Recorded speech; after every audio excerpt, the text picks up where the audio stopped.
just to start off, we are going to be recording this session for participants who are not able to join us in person. So if you see a pop-up request for permission, just make sure to accept that. And we're gonna kick it off and start in on the topic of back to school in a time of COVID, navigating the changing travel restrictions and SEVP fall guidance. So this session is one of the first NAFSA Region 11 virtual conferences that is happening this fall.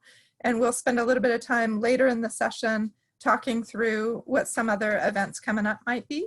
But I'm here along with GRAC members, so that's the Government Regulation Advisory Committee members, and so I'll introduce them in just a minute.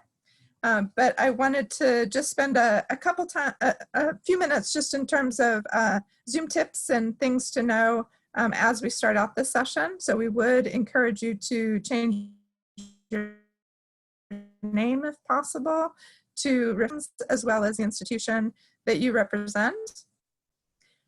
Please make sure to turn on your video when we get to the question step so that we can see who's here and engage in person a little bit more. You will be muted, so any questions that you have, whether you're connecting with colleagues or asking a question, make sure you're using the chat function for that. So just to introduce my colleagues that are in the room with me. So I'm Andrea Popa from Emerson College, and I'm the chair of GRAC for this year. I'm joined by Amanda Doran from MIT, who serves as the regional reg bud for scholar issues. Kate Sacco from RISD, who's the Spring Immigration Workshop coordinator. And Hanna Bliss from Amherst College, who is the regional reg bud for student issues. We also have the best crew behind the curtain possible. We have Liz Goss from Goss Associates, the past chair for GRAC, as well as Amanda Connolly from BU, who's the region chair. And so they'll be fielding questions as we get started, or later on in the process and throughout the session. During this time, we're going to spend a little bit of time just talking through some of the big things that have happened over the past few weeks. So we're going to talk about the current updates with regard to U.S. consular processing and travel bans, CBIS guidance, so the chronology and where we're at right now with regard to the fall guidance for this year. Some of the outstanding questions and the things that have required a little bit more clarification, what schools need to do with regard to a change in operations, and then we'll open up for Q&A right after that. So I just wanted to point out that thank you to NAFSA for making sure in the Facebook announcement for this event to call it a comedy. We're going to go with that. We're kind of laughing through it, just trying to sort of make light of this as we all sort of try to navigate the new normal, going back to school in the time of COVID. So I'm gonna let Amanda take it over from here. Hey, hello everybody. I'm glad you're joining us today. I just wanted to give a brief summary about what's going on currently with non-immigrant visa services at U.S. embassies and consulates abroad, as well as kind of an overview of the travel bans that we've been dealing with since the pandemic started. As most of you know, U.S. embassies and consulates closed for routine visa processing in March. The good news that we had recently is that as of July 15th, Department of State announced that consulates are beginning phased resumption of routine visa services. So, we have started to see students and scholars being able to book appointments and get visas. In my experience, I've seen it more from Europe, but I think the consulates are gradually reopening. Students and scholars should contact the U.S. consulate in their area to find out if visa appointments are available. I did want to mention one other thing about consulates, which was true at least as of 2 days ago when I double checked, and that's that the US consulate in Chengdu, China is not offering visa services until further notice.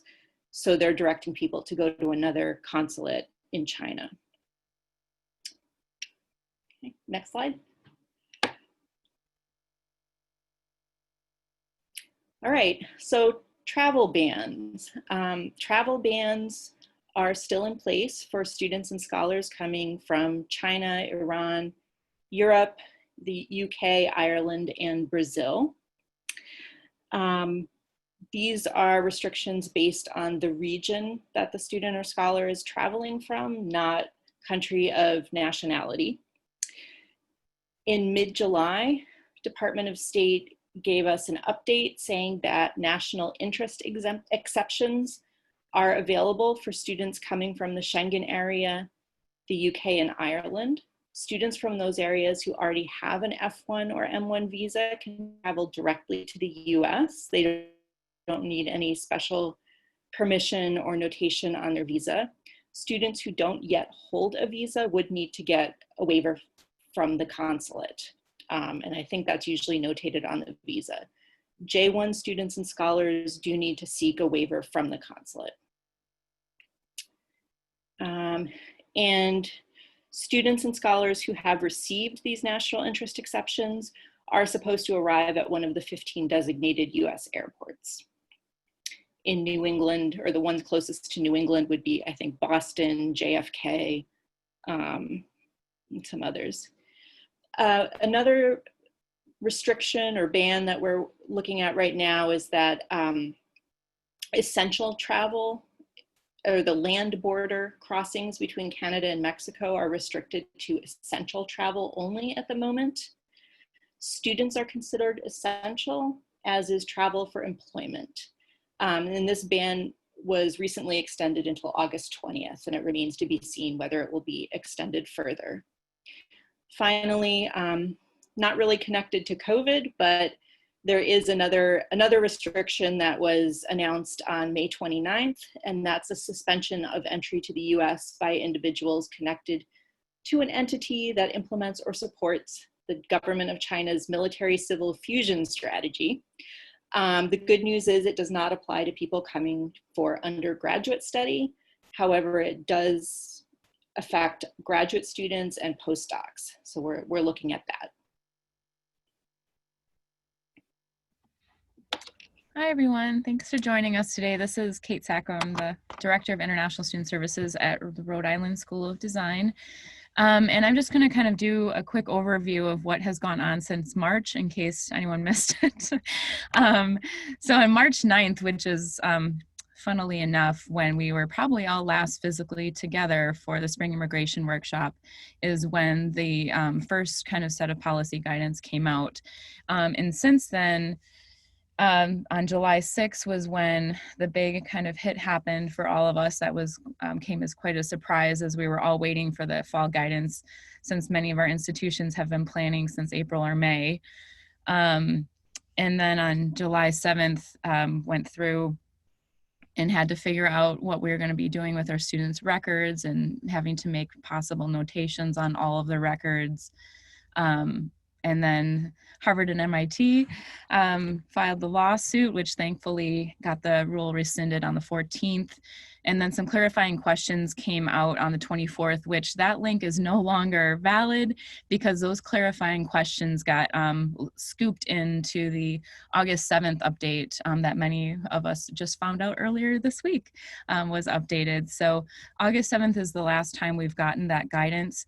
I think amidst all of this being just extremely confusing and upending for all of us and our students, the other challenges have been interagency communication has not been great either. So, you know, with the electronic signatures, when that was allowed in the first iteration of the policy guidance, there was questions, as many of us were in the middle of OPT season. Was USCIS going to take electronic signatures, or was the Department of State going to allow it, even though SEVP and ICE said it was okay? Other things like notations now, I know, are still a question, even though the guidance was rescinded. I think CBP in some cases are still looking for those notations, and they may still be looking for them with Department of State. So we're all trying to still kind of get a sense of what is being shared with the agencies across the board, which I don't know that I have very nailed down answers for, but I know every institution's handling those differently, but those are just some of the challenges I think we've all had to look at and that we'll be discussing and possibly answering questions on today. Hi, everybody. My name is Hanna Bliss. My English pronouns are she, her, hers, and I'm the Director of International Student Engagement at Amherst College. I'm also your Reg Bud for student issues, so I may have emailed with you or talked to you once or twice before. It's nice to see so many faces here. And I'm going to pick up where Kate left off to talk a little bit about where we find ourselves now with the current guidance as it currently is. So on the 24th, we received the clarifying questions document, which has now been sort of melded with the previous document. So that happened on August 7th. And that's the one FAQ that's now available on the ICE page.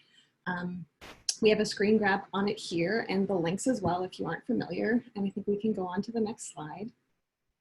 So where we find ourselves now, the current guidance, it can be helpful to look at it by breaking down between continuing students and initial students. And this table is really great for that. So what we know from the current guidance is that continuing students are those who are currently in active status, were in active status on March 9th specifically when that first guidance came out and when we saw so many of you in Worcester at WPI Spring Immigration Workshop. So students who were in status then and have continued to maintain status since are considered continuing students. And those students are allowed to study in the US if there's some element of in-person instruction. At a lot of our institutions, that can look like hybrid learning. They can also study completely online, both at institutions that only are offering online or are offering hybrid, and they can do that from within or outside of the US. They do, of course, have to maintain full-time study, as always. That hasn't changed, but the location and the method of delivery is specified here. So for initial students, those are the students that currently have an I-20 or an F1 record in initial status. We know that they cannot enter the US to study at a fully online program. They are allowed to enter the US if they are pursuing some in-person elements. So again, that could be maybe one course at a hybrid institution. It could be a full-time course load in person at a institution that's completely in person. But if they are not coming to the US to study some element of in-person courses and they're staying outside of the US, they can't have an active F1 record and enroll completely online. So we're kind of operating under two slightly different sets of guidance, one for continuing, one for initial. We can look at the next slide. So some additional clarification that we have as well. Continuing students enrolled in online study from abroad are likely eligible to apply for a visa and enter the US, provided that the student was enrolled on March 9th and maintaining F1 status since, but having left the country. Students in the US will be able to remain in the US if the college moves to online. So if an institution pivots mid-semester or potentially even before the semester really gets underway from hybrid or in-person to fully remote, that won't impact students who are already in the US and studying. And schools can continue to issue forms I-20 that are digitally signed and distributed electronically. So fortunately, we're still able to email I-20s. The digital signature information that we've been operating under has not changed. And I know that's been a huge help for all of us for the past 6 months, and we're really thankful to be able to keep doing that.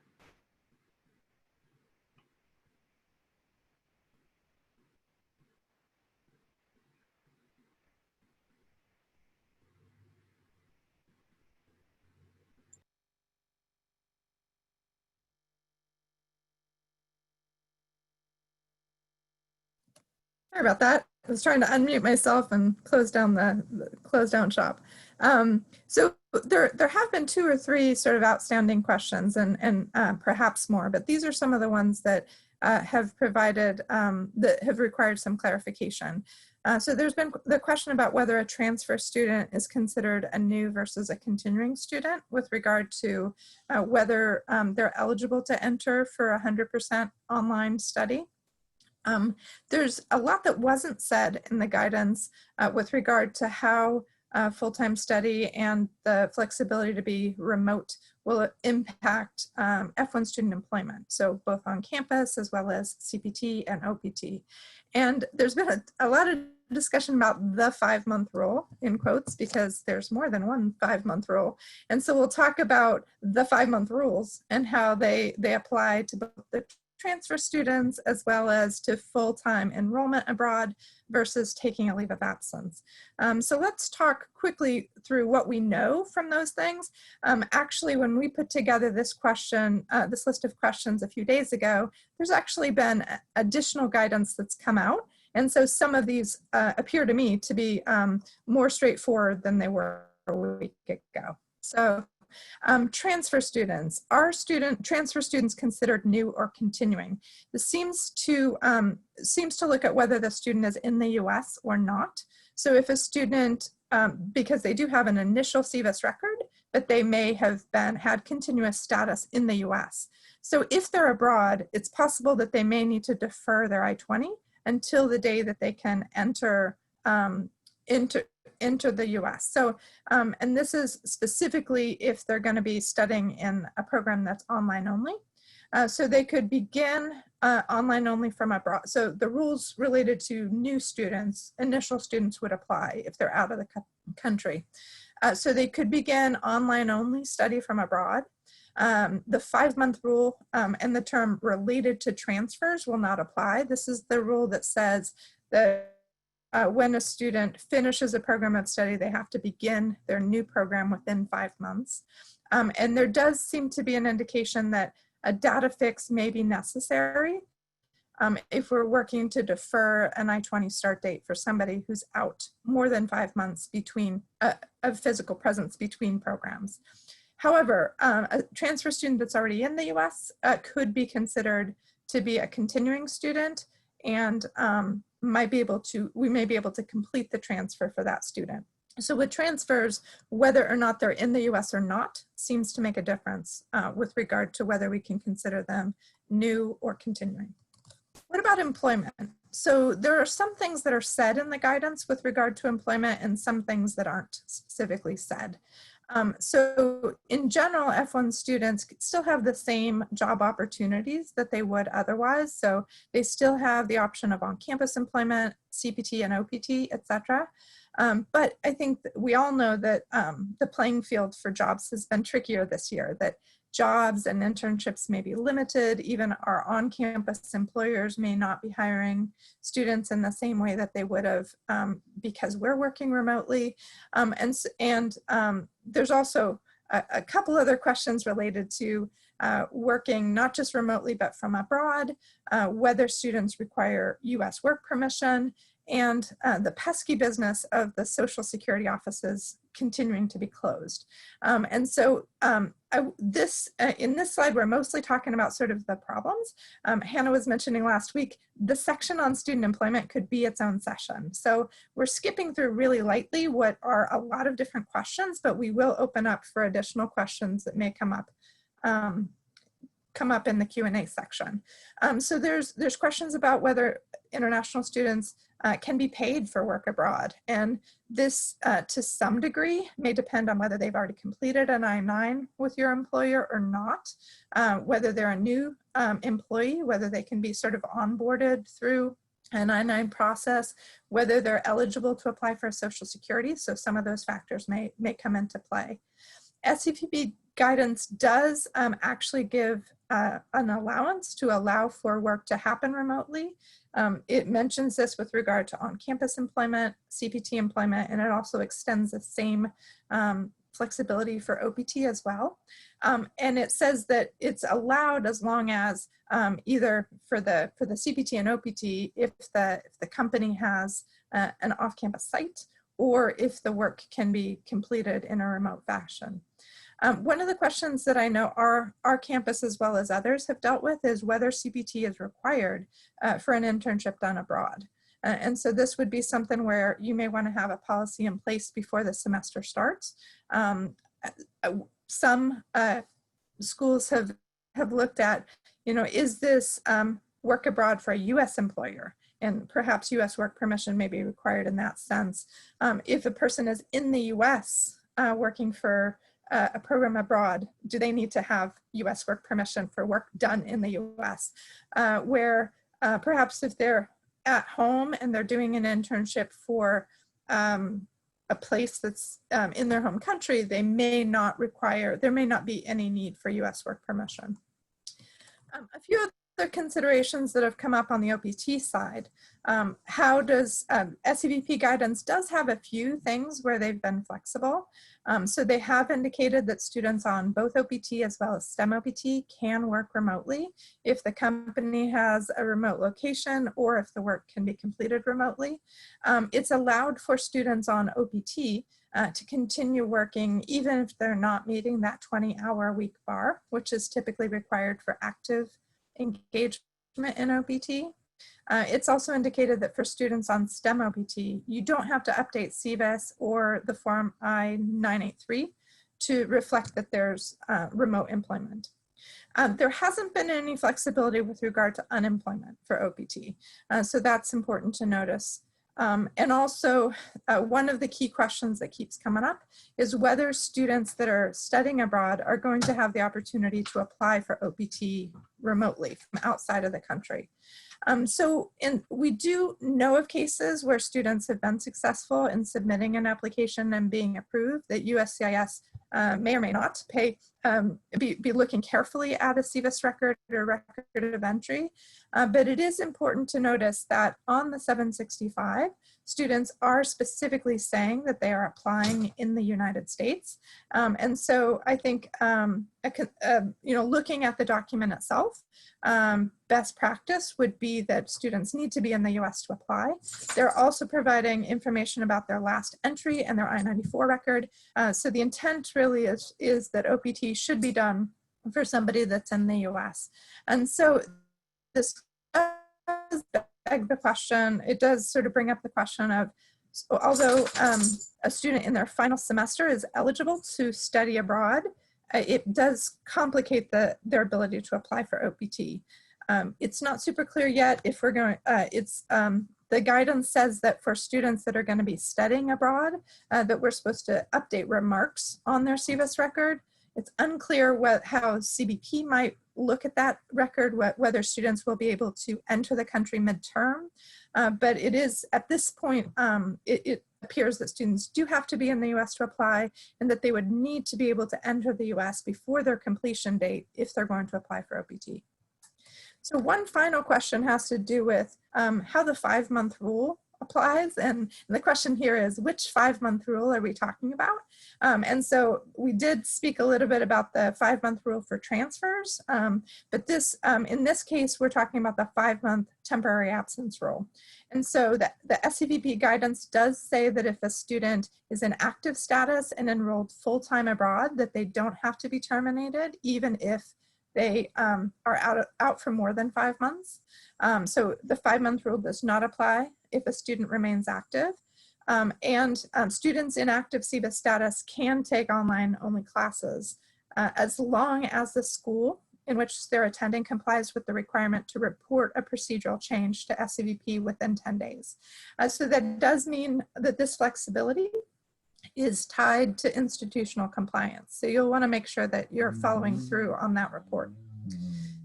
Now, what about the other kind of application of the 5-month rule? So we know that if a student takes a leave of absence for a term and they're out of the US for less than 5 months, that sometimes we have the option of reactivating their CVIS record so that they can return to resume their study without needing a new I-20. There's been no clarification in the current guidance about how that 5-month temporary absence rule would be interpreted for people that are just taking 1 semester leave of absence, but may in fact have been out of the country since March. So a presumed response from my point of view, and I would appreciate other input if folks have a different take, but since there doesn't appear to be a response here, we're taking the more conservative stance of assuming that a student who takes a leave of absence, who does not stay full-time enrolled, would in fact need a new initial CVIS record and I-20 to return. they would need to pay the SEVP fee again. They may need a new visa, depending, and that they would have to be enrolled for 2 semesters upon return in order to qualify for CPT or OPT. So this is my response because there isn't another response, but it is certainly one of the ones that we're watching carefully. Would love for there to be clarification that suspends the 5-month temporary absence rule entirely. Kate, back to you. Sure, thanks, Andrea. So yeah, I'm just going to do a brief overview on the change of operations report, which I imagine many of you have already done. And if you haven't done it, we were supposed to do it within 10 business days, but then the July 6th guidance had given us to, depending on the modality that your school was going, either the 15th of July or August 1st. So I feel like that date was kind of a moving target a little bit. They did send a broadcast message out on Friday changing the email address that you're supposed to send your operational procedure to. They said if you've already submitted, you don't need to resubmit. And if you've, I'm also going to just put the link for the template in the chat. So for anyone that's interested, even if you've submitted already and you want to just make sure that you've submitted everything they might be looking for, or if you haven't submitted yet, some clarification of the guidelines of what you might want to think about submitting. So again, any sort of changes at this point need to be done within the 10 business days. So I don't know that I have much more to add on that. Like I said, what I would say about the date that you submit from is if you can be able to kind of justify that date. So for consistency and if audited, if you're like me, I'm up for recertification next year, and I'm sure they're going to be looking at all of these types of things during that time. So even when our school solidified our modality felt really like muddy to me. And up until recently, we're also considering going online only. So it's been a really tricky kind of defined date, but if you can define it with your institution, I think that that's the most important thing, so that if asked, you have that in your why response. So with that, I think we're jumping into questions next. So again, I put that template in the chat for anyone that's interested.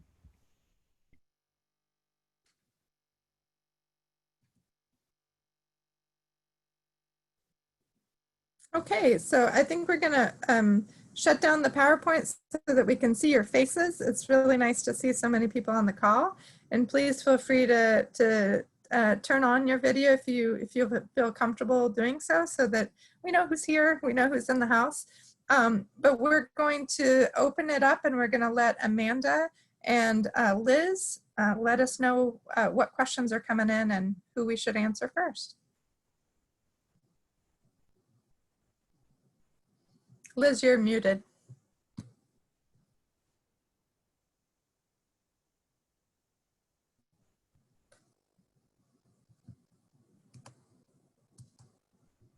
All right.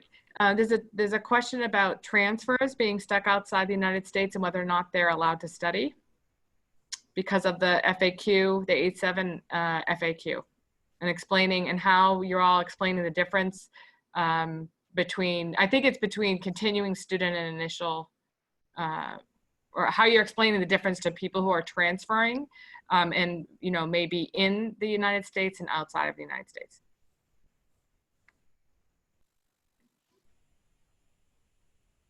Well, I think one of the first things to think about when we hear questions like this is, what are we asking when we ask, can I study from outside of the US? Sometimes it's not clear, so we can take this moment to make it clear that there is no guidance or regulation here that explicitly disallows students from engaging in online learning from outside of the US. The students' home countries actually might have some things in place around that, but the US, generally speaking, doesn't, with some very few exceptions for sanctions and other things like that. That is a whole other topic. This guidance, this SEVP guidance, does not attempt to tell students that they cannot study remotely from outside of the US. The question is really, can you have an active F1 record while you're studying remotely from outside of the US? And the distinction that we talked about earlier is that between the continuing and the initial records. And then there's some gray areas within that that might be up to your institution to interpret how they want to approach. Some of those gray areas we talked about earlier, we talked about transfers. We haven't talked about change of level, but I know that's something that is coming up for some institutions, which category they want to lump change of level into. And there aren't clear answers necessarily. So it's a little bit up to an institution's reading of the guidance and what policy you want to set and stick with.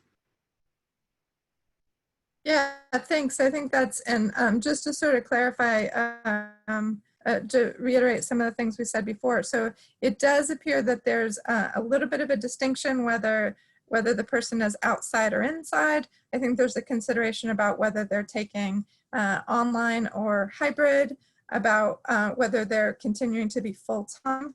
It appears that if a student is taking 100% online classes, that there might be some difficulty with that person entering the US because they could be considered a new student and not eligible. If a student is taking, is enrolling in something that could be considered hybrid, then likely they would be able to enter if they wanted to, unless they're from a country that would, where travel would be banned. And so it does appear that there will be some flexibility with regard to the 5-month rule related to transfers, so that if a student is joining you in person,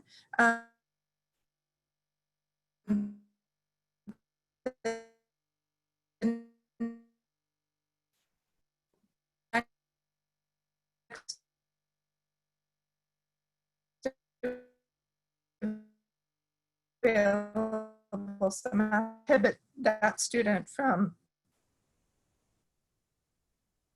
engaging in study in this period. Date back to spring, whether this semester would count with regard to eligibility for OPT and CPT in the future. So there are definitely some queries still out there that aren't really answered. Andrea, that's sort of a good segue to our next question. Susan Miller is asking, if a senior can't return this semester, but then they can return for spring 2021 and they graduate at the end of May of 2021, can they apply for OPT at the end of when they graduate in May? I can jump in on that, and feel free to jump anyone else also. So I think it depends if they're a senior. It's kind of going to depend a little bit on academic policy as well as immigration policy, and when their I-20 ends. So there's a few things to consider. But if it's a student who's a senior who is sort of on track to graduate in this semester, but might have the option of graduating in May, they might have some flexibility to space their classes so that they would be finishing next May instead of December. So, certainly somebody who's taking 4 credits this semester and chooses to only take 12 and take their final one in spring, that seems to be, in my opinion, within the definition of normal progress towards completion. And that is assuming, of course, their I-20 is still valid till May. I think some of the issues that might come up are, what if the student has an I-20 that ends December and they're trying to sort of postpone completion? Would you be comfortable with would an academic advisor be comfortable extending that I-20 in a way that doesn't seem like normal progress? So that might be a consideration. What if the student doesn't quite have enough credits to stretch out till spring? So there certainly could be some situations where saving classes till spring doesn't make academic sense and might not be permitted by your office or the academic department. But other cases where, in fact, somebody might be able to space their requirements out to come in at a later date and then apply for OPT next semester and then instead of this one. They would have to be full-time this term and leave whatever remaining requirements left for spring. I don't know if Kate or Amanda or anybody else has, Anna, if you have any other things on that. Nope, I think that covered it from my end. So following along, You want me to Aida go? has a question. I'm going to throw the scholar one to Liz after that. Aida has a question about SEVS record keeping and reactivations. If a student left and continued their spring semester in their home country, so they were active and enrolled full-time for the spring semester, now they want to take a leave of absence for the fall, would it be possible to do a SEVS reactivation for that student?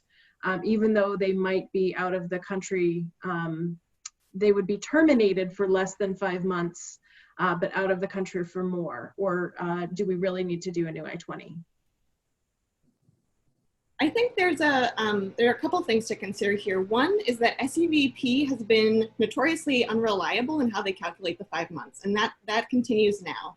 So I don't think that the four of us can answer on behalf of the folks that are going to be approving or not approving the reactivation cases, as much as we wish that we could. It's going to be a little bit trial by error, and I think as we see more reactivation attempts, we might get a consensus that we don't currently have. But I don't think, my fellow presenters can correct me if I'm wrong, but I don't think we have that consensus right now. And what's tricky too is that reactivation has a specific timeline, and for some students, their visa might be expired, they might need to apply for a new one, and what I-20 are they going to use to apply for that new I-20 or for the new visa if they're waiting for this reactivation that may or may not ultimately work. And that actually falls into play too with this potential data fix for transfers.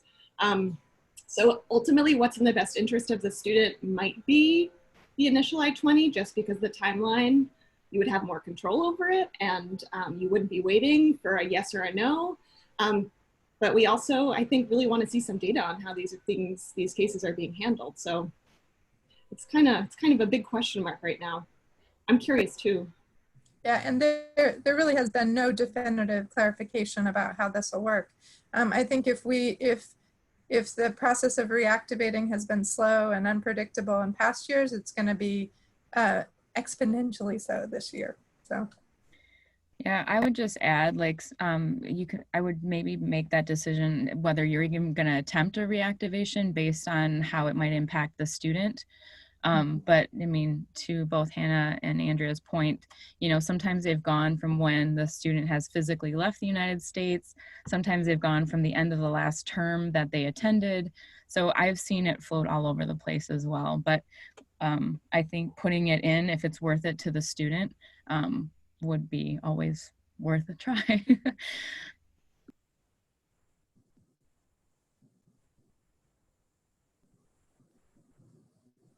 So the next question is a scholar question. I'm not really sure. I'm actually not sure what it means, but there's I think EVP might have sent out an email to ROs about a 10-day window to report. Anybody want to, Amanda? I think that's for J students. So it didn't cause any kind of issue in my scholar office.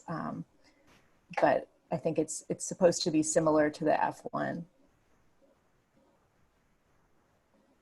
And I can tell you, I didn't get an email because I am not an RO. I am an ARO. So if you are not the responsible officer, you may not have gotten this email.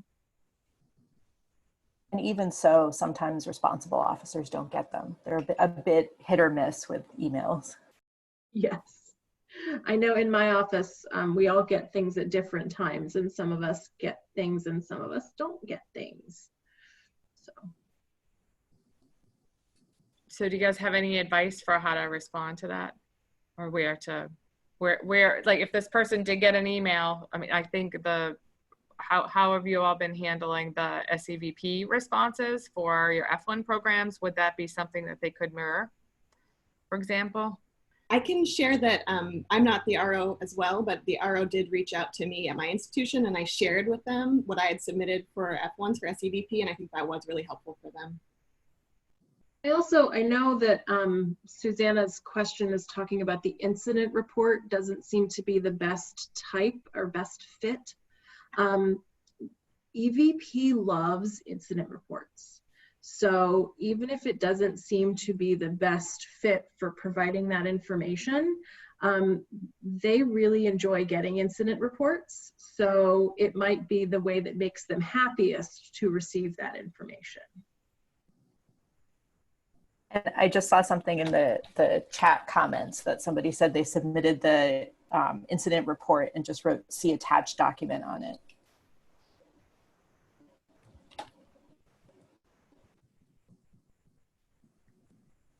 So I see another question under here, just clarifying the August 7th FAQ on, we talked about the distinction between students abroad, and the line in that FAQ, SEVP's temporary guidance does not permit students in initial status and SEVPs to begin a new program remotely.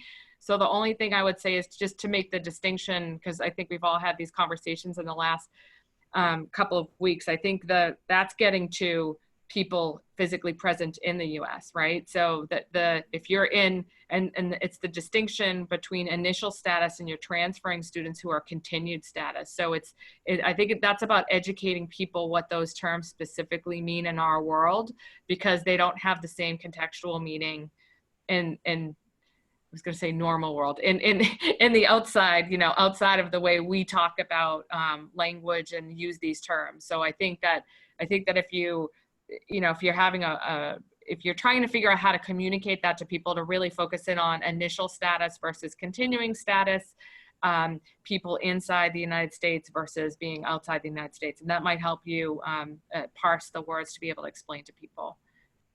And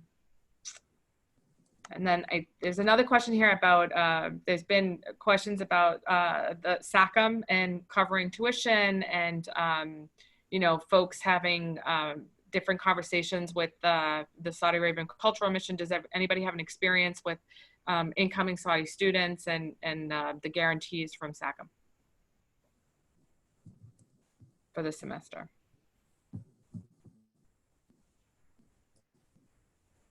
It doesn't, if none of my fellow panelists do, I also don't, but I have seen some conversations about this on the national ISTA forum. So folks who are looking for at least some camaraderie around this issue, I think can find some there.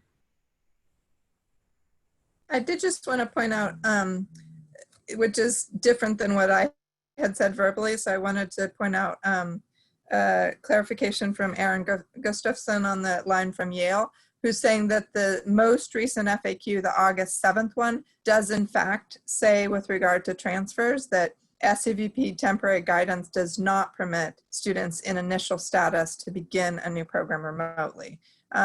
So that's an important distinction. And it sort of goes to show why it takes a village to keep monitoring the different written guidances so that we can come up with something that, see how the question is answered in different places. But that's an update from August 7th. And so that may be something that affects some of your transfer students coming in.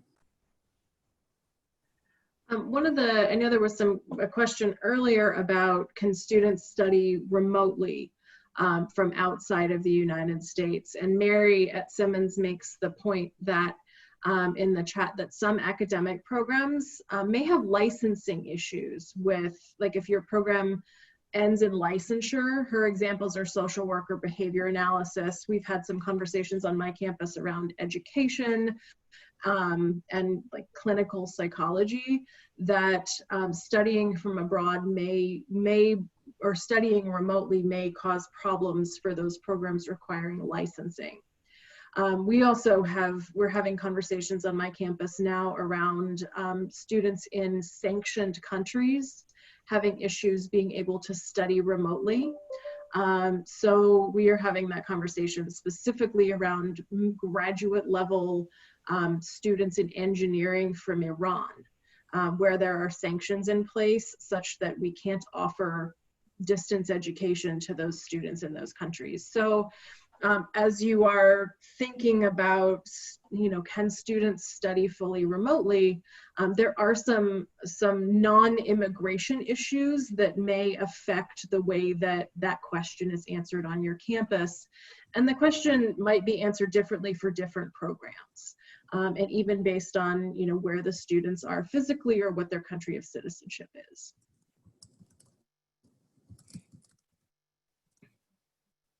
So.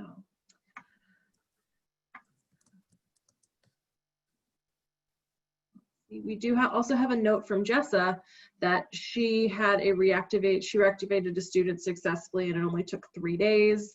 And they were supposed to come in August, but they were told that they could study remotely and come for spring of 2021. So that's an anecdotal success story for SEVIS reactivations. Yay.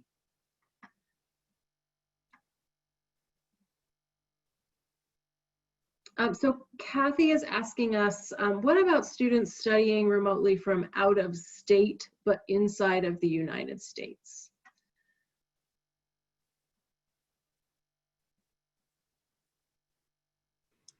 I'm happy to jump. Oh, you want me to go, Hannah? Okay. Yeah.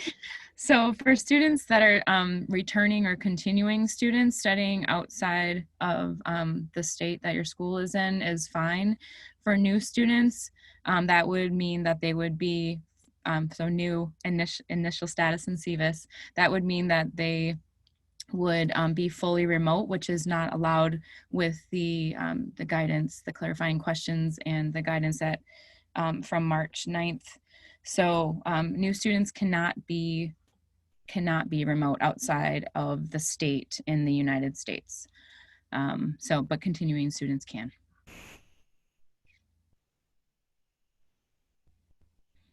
I wanted to mention one other thing that had come up earlier that someone on my staff noticed this morning with the data fixes around transfer students is some of the, when they're calling into the help desk, some of, I think from the NAFSA listserv, not our listserv, the NAFSA, what is it, the ISTA, that someone had reported they called in to do a data fix and the SEVIS help desk said they were too early in doing so, but if they waited longer, the record would auto-complete because there's that time frame. So I don't know if I have an answer to that, but that's something we need to watch for and possibly follow up on, that people are seeing as a trend at other institutions of people not being willing to do a data fix so early.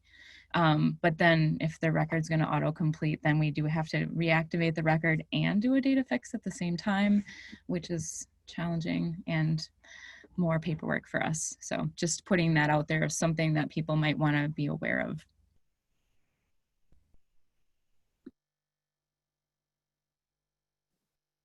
Ray Alexander put an anecdotal story in the chat box that very much supports what you just said, Kate, around the frustration with the SEVIS help desk and getting these data fixes accomplished.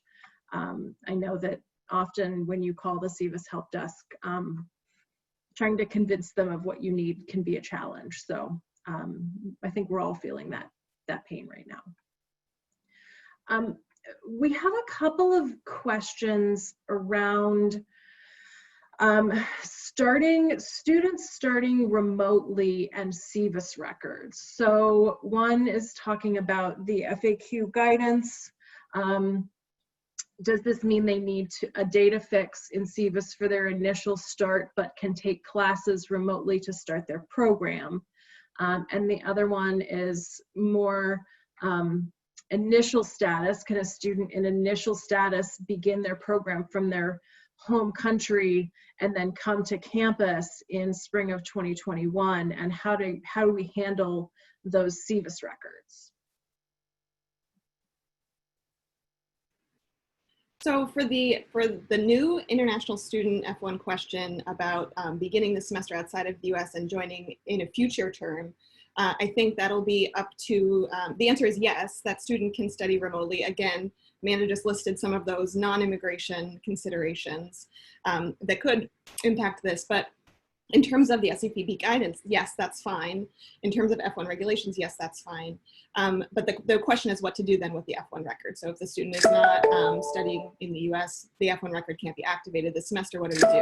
And ultimately there's two options. One is to defer. You can't defer more than 12 months into the future, so it's something to think about in terms of timing and strategy. If you expect the student to be coming in the spring, you can certainly defer to the spring semester. Deferral, which is in the, I think, managing the start dates in SEVIS.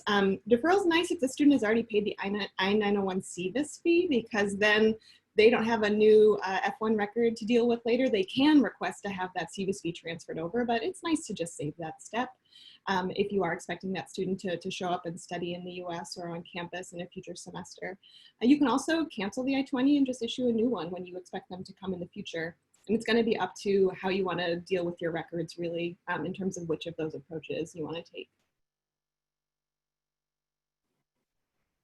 So I just wanted to get a little wonky with you, but just, you know, bear with me, I'm an attorney. Remember the term status, right? It's people can only have status in the US. So sometimes when the government uses that term, they might not be, again, they don't think necessarily the way we think. And you all are asking really good questions. And I think that term status should be in your mind as well. These folks aren't physically present, so they don't really have a SEVA status because they're not in the US, right? And that is probably where the language from the FAQ came from that thinking. So, you know, I'm not going to re-explain anything. I think that was well covered. I just want to, I think Mary asked, you know, any predictions on when the spring guidance is coming.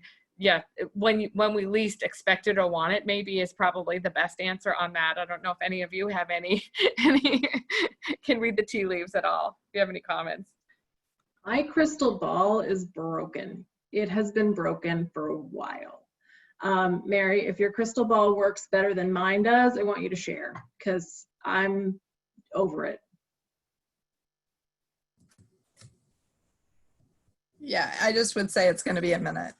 It's not coming anytime soon. So I think we all still need to see if we get through the first week of the semester, right? And I don't know about your colleges, but we haven't even seriously talked about what the spring looks like for us. There's been hints about it, but let's get through September, and then I think we can start making plans for what comes next. So somebody has a good procedural question here. They submitted a procedural update to SEVP in March when their institution transitioned to 100% online. In the fall, there'll be 90% and 10% face-to-face, only STEM and health program labs. They want to know if they should resubmit an update for the fall. And then if they do they choose online or alternative physical sites?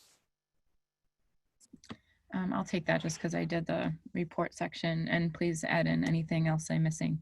It sounds like if I were you, I would, just because you have had a slight shift, even though it's only 10%. Any sort of shifts that you've made, I mean, literally you could probably resubmit what you submitted in March with, just throwing pens around, with just like a note of the slight changes that you've recently had. So I don't think you need to do an overhaul by any means, but I would resubmit. Oh, and then would you choose online or alternative physical? I would maybe choose both, since even if you're doing 10%, I would just do both.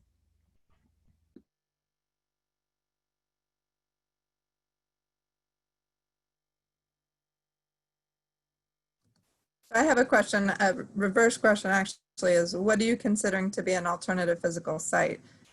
You're saying that they're 10% face-to-face. Is that on your campus, or is that on, other campuses? If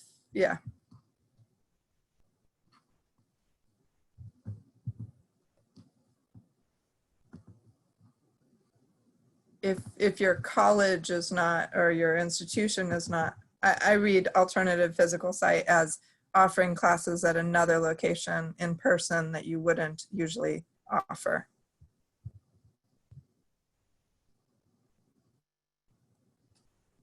So those are all the questions we have in the chat. I can see we apparently need to add a virtual conference activity of guessing when the spring guidance is going to come out. We'll have to come up with a great prize for the person who gets the closest. I'm going with the day before Election Day at 11:59 p.m. So we'll have to see. We have just a few more minutes if anybody else wants to throw another question in the chat. Molly did put we have a couple more great things coming up this week. This evening at 5 o'clock, we have yoga we have a professional yoga teacher who will be leading that session. It won't be any of us amateurs, don't worry. So please register for yoga tonight, and then tomorrow at noon is our first full conference. It's a diversity, equity, and inclusion panel. So please join us for that session as well. We are going to continue to be building our conference site through we're hoping to have everything up on the conference site within the next couple of weeks for all of the sessions through the end of October, but keep coming back to visit that page. You'll have new registration links and new sessions you can register for as we're continuing to confirm those. And I just wanted to let Hannah point to some of the other resources that we've been referencing. Thank you, Andrea. So we just wanted to leave you with some places that you can go to for help, for answers, for commiseration sometimes. So we just outlined some of the upcoming events of the regional conference, and we hope that we'll see you there. The NAFSA website on COVID-19 critical resources can be really helpful, especially if you feel like you wake up one morning and you wonder, like, what have you missed for the past 3 weeks that you've been busy doing all your orientation and all your other things. There's a lot of really great chronological outlines there. They've got it broken up into a lot of different categories, so it's easy to find what you're looking for. But it's a really, really, really great resource. Also can be really helpful for pointing to things that other folks at your college may kind of need to understand, but not dig too deeply into. You also likely know that our regional listserv is very active, and it can be a great place to get a sense from other institutions what they're doing, how folks are approaching different problems, ask for help very generally. A lot of us are pretty active on there, so please use it. You also have a regional ISSS support team that includes me and Amanda and Ozan, so please reach out to us if we can be of any help to any of you. As always, the advisor's manual is great. In these moments of so much changing in the guidance, there's still so much that hasn't changed. So going back to find those really core root fundamental pieces in the advisor's manual can be really helpful. And then there are also the national NAFSA forums, ISTA and ISCA, the International Student and International Scholar Advising Networks. And I find them to be a little bit overwhelming, but also very, very helpful in this moment. Like our regional listserv, there's a lot of people sharing a lot of anecdotal situations and asking a lot of questions on there. So it can be a really great resource, especially if you're just looking for an isolated topic. And then of course, your field reps, if you're trying to make sense of this guidance and you have a really sticky point, it's worth running it by them and seeing if they might be able to shed any light. They may or may not be able to, but it's also good for them to get a pulse on what questions are coming up as we think about spring guidance, as we think about spring updates. If they are getting feelings from us about what kinds of things aren't clear, that might be helpful. We can hope. So those are some resources that we just wanted to leave you with. Yeah. Thank you so much for joining us today. I guess I'll pass it back to Andrea to close this out. Well, thank you for joining us for our comedy routine today. And we hope you enjoyed it and that you'll come back for more. Thank you.